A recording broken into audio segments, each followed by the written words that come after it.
Labadiena, gal galime Jums užduoti kelis klausimus? Kelti klausimus yra pirmas žingsnis į kokybišką švietimą. Tai pradėkim. Kur dabar esame ir kas čia vyksta? Mes esame regioninėme Utenos STEAM centre ir tai yra vieta, kurioje per 1000-mečio mokyklų programą kartu su mokytojais ir mokiniais sukūrėme išbandymus, iššūkius, eksperimentus, į kuriuos ir šiais metais 4., 8. ir 9. klasių mokiniai ateina, o su mokytojais kartu dar tobuliname ir atlikinėja jie STEAM ugdymo užduotis per 2-3 laboratorijas, atliepdami savo bendrojo ugdymo mokyklų programas. Utenos švietimas visą laiką domisi inovacijomis, visą laiką nori diegti dalykus, apie kuriuos pradeda kalbėti mokslininkai. Ir tai mes darome turbūt jau visus tuos 30 metų ir esame žinomi kaip viena iš inovatyviausių savivaldybių. Kaip supratote, kad švietimas yra Jūsų kelias? Turbūt mokykloje jau norėjau būti mokytoja ir niekada neturėjau jokios kitokios svajonės. Ir esu perėjusi visus mokyklinius nuo mokinės ir mokytoja dirbusi, ir mokyklos direktoriaus pavaduotoja ugdymui, ir mokyklos direktorė, ir vaikų būrelio vadovė. Ir dabar esu jau atėjusi ir 20 metų, kai esu Utenos švietimo centro direktorė. Kaip įsitraukėte į 1000-mečio mokyklų programą?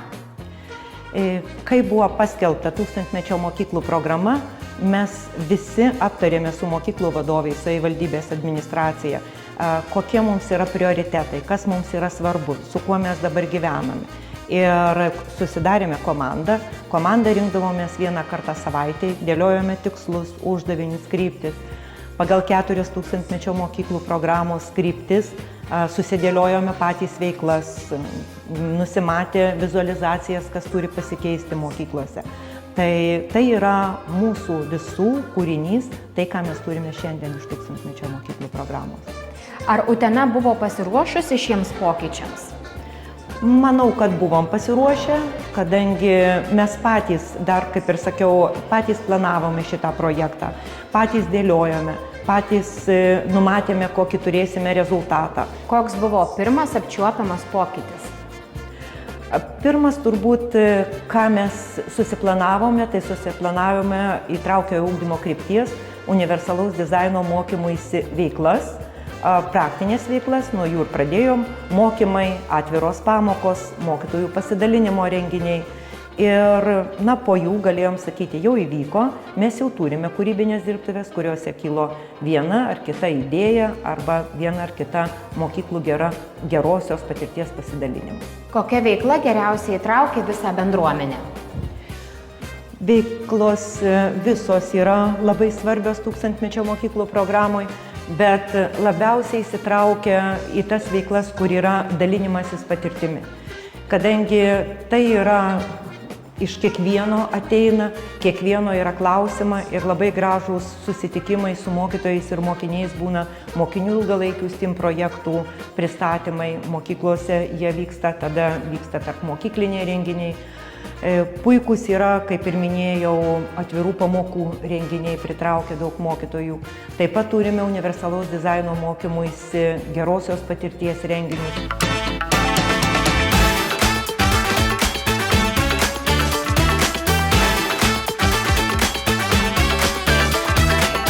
Mes esame Utenos Dauniškio gimnazijoje, kuri irgi dalyvauja 1000-mečio mokyklų programoje. Minkštosiose dalyse yra labai daug susitikimų, pasidalinimo renginių, mokytojų kvalifikacijos tobulinimo. Per kultūrinę programą turime ir turėjome mokinių renginių kartu su mokytojais. Tai tarpininko vaidmuo teko per šią programą atlikti tokį. O kaip atrodo Jūsų įprasta diena? Labai gera sėdėti Dauniškio gimnazijos šitame ramybės kambaryje ir norėtųsi, kad kiekvienas rytas nuo to prasidėtų. Bet po atsikėlimo ir higienos keliauna mintys, kokia šiandien bus diena, ką tu susiplanavęs atlikti, kokie yra susitikimai su mokytojais, kam reikėtų paskambinti, parašyti, kieno pasidalinimo renginys. Ir tokia diena pralekia tokiu greičiu, kokio turbūt ir kometos nebėgioja. Koks susitikimas paliko Jums didžiausią įspūdį? Man turbūt begaliniai visą laiką prisimenu mūsų pirmąją konferenciją, tūkstantmečio mokyklų programos atidarymo renginį, kuriame buvo pristatomos visos tūkstantmečio mokyklų sritys, STEAM ugdymas, lyderystė, įtraukus ugdymas, kultūrinio ugdymo dalis. Ir vienos iš pranešėjų, Ievos Vaselytės, pasidalinimo toks pranešimas su gilia emocija ir jausmu, kaip jie yra tekę dirbti užsienio šalyse su žmonėmis, kurie turi įvairius poreikius, turi negalės, ir tie žmonės nepaprastai gražiai demonstruoja tai, ką jie gali. Ir tūkstantmečio mokyklo programoje mes per įtrauktąjį ugdymo sritį, diegdami universalaus dizaino mokymuisi prieigą, galvojam apie tai, kad pamokose, kaip kiekvienam mokiniui padėti patirti sėkmę. Ką darytumėte, jei rytoj tektų viską pradėti nuo nulio? Aš manau, kad tai, kokiu keliu mes pradėjome eiti, jisai teisingas ir geras, ir tas veiklas taip pat planuočiau. Nes kai pasitikrini, ką sudėliojai ir tas filmas yra teisingas, tai manau, kad kelionė buvo gera. Ar švietimas gali būti įdomus visiems? Manau, kad taip. Nes švietimas tikrai yra ne rutina, švietimas yra kiekviena diena kūrybos, švietimas yra tai, ką mes naują turime, kaip tai įveiklinsime, ir švietimas yra mūsų ateitis. Jeigu kam vyresniem nepatinka, kas yra dabar, tai klausimas, o ką mes įdėjome į praeities švietimą, kad turime tai, ką turime. Ar tūkstantmečio mokyklų programa keičia požiūrį į lyderystę?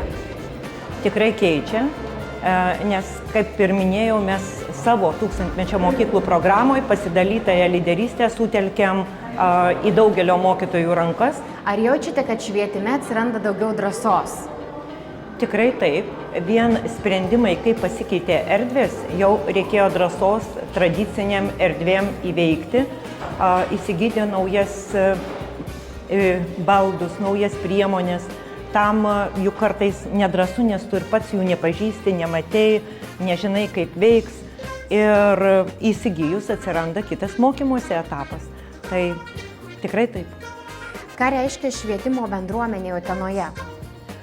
Man švietimo bendruomenė tai klausimą, kurį mes išsikeliame, iškelti visiems.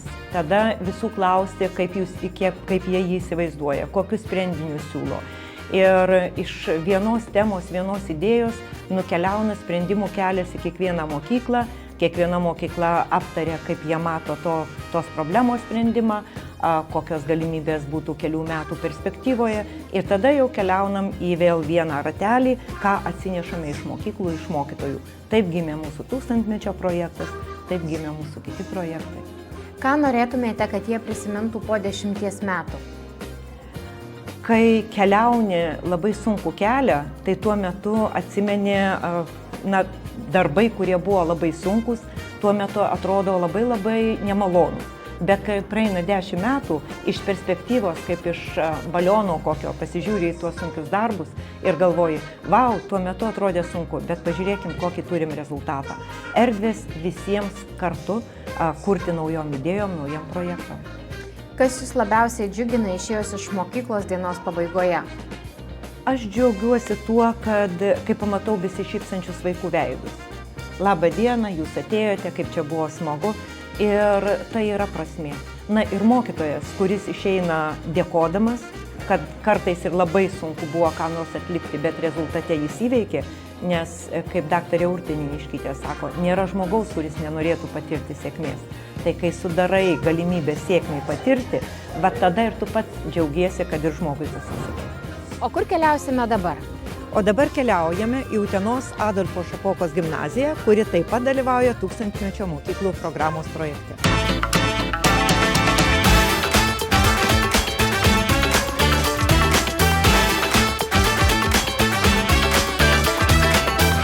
Kaip atrodys Utenos mokykla po 5 metų?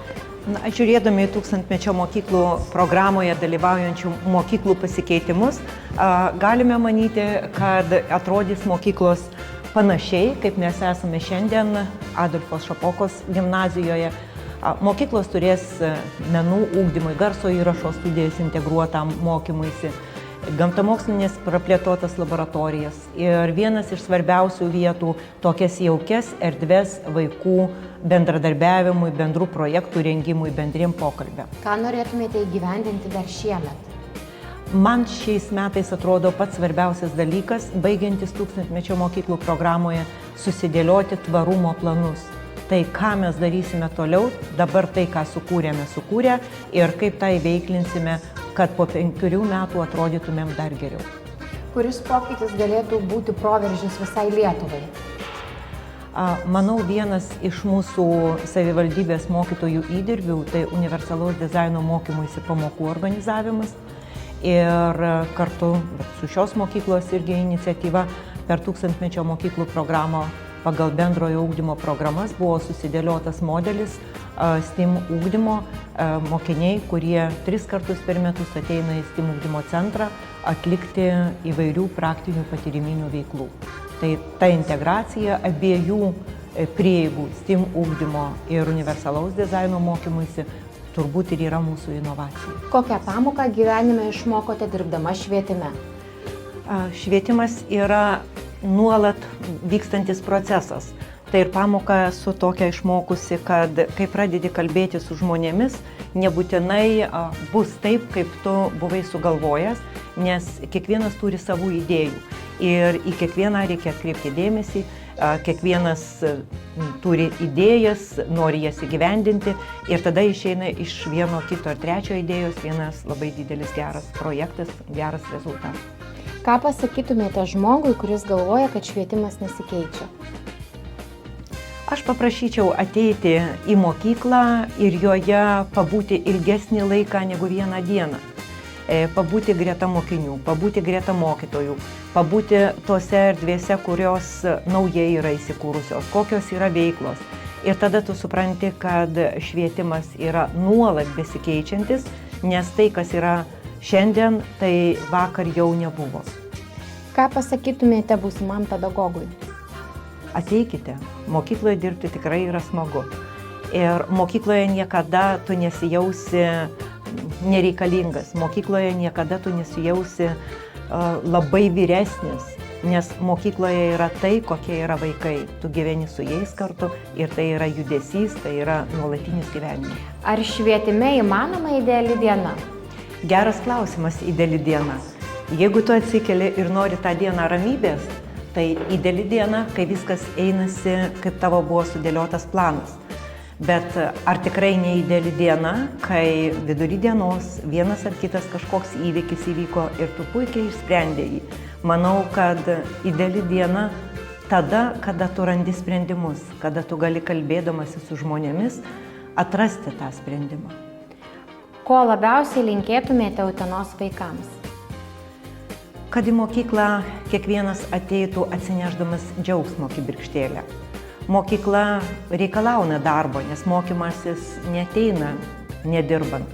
Tačiau su nuostata, kad ten mokykloje yra įdomių veiklų, kad yra laboratorijų, yra įvairių technologijos kabinetų, muzikinių garso įrašų ir mokytojų su naujomis geromis idėjomis, tai į mokyklą ateiti tokia lengva šypsena ir džiaugsmas. O savo pačiai ko palinkėtumėte?